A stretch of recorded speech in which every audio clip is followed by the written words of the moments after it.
The title of this topic is, when do you create a new company? In QuickBooks, it's very simple to create a new company. You do that simply by clicking on File and New Company, and it takes you into what's called the Easy Step interview, which we'll talk about in the next topic. One time I was in a seminar in Colorado Springs, Colorado, and a lady raised her hand and she said, "How come I have 141 companies in my computer? Is QuickBooks creating companies, just building them up?" And I said, "No, they aren't just adding companies." She says, "Well, I have 141 companies in there and I don't know why."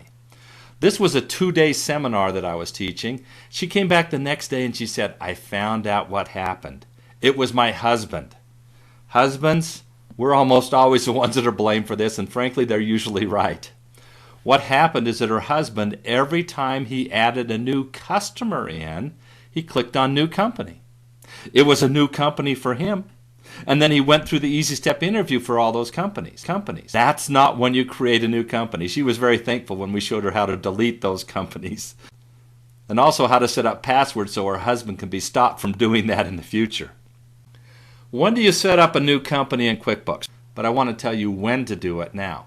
You want to set up a new company every time you create a new company. There are 3 main reasons why you create a new company in QuickBooks. Number 1, because you were previously doing the books by hand or on another computer system and you want to convert it into QuickBooks. So you're just creating a new company in QuickBooks and you start doing the books in the computer in QuickBooks. That's the first reason. The second reason is if you're actually creating a new company in your business.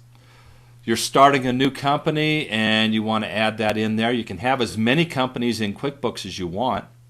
So if you're starting a new company, you might want to start a new company with that in QuickBooks. People will sometimes ask, well, what if it's just a branch? Should I just do that? Should I set up a new company for a separate branch?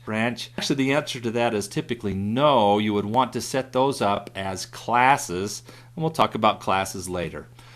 A good rule of thumb for when you want to set up a company is if you have to file a separate income tax return, then you want to set those up as a separate company. If they're all with the same income tax return, then you can set those up as classes and keep track of the profitability for each of the different parts that you want to keep track of. But if you want to file a consolidated income tax return for all of those different companies, which may in fact just be branches or divisions, if you have to file a consolidated income tax return for all of those and want to have those all together in QuickBooks, you want to do that in one company. So create a new company in QuickBooks. The second reason is if you're creating a new business.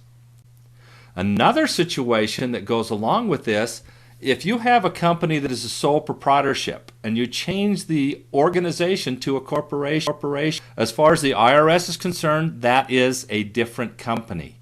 So you'll want to create a new company on that. Now I'll tell you right up front that there's not a lot of change from the books for a sole proprietorship versus a corporation.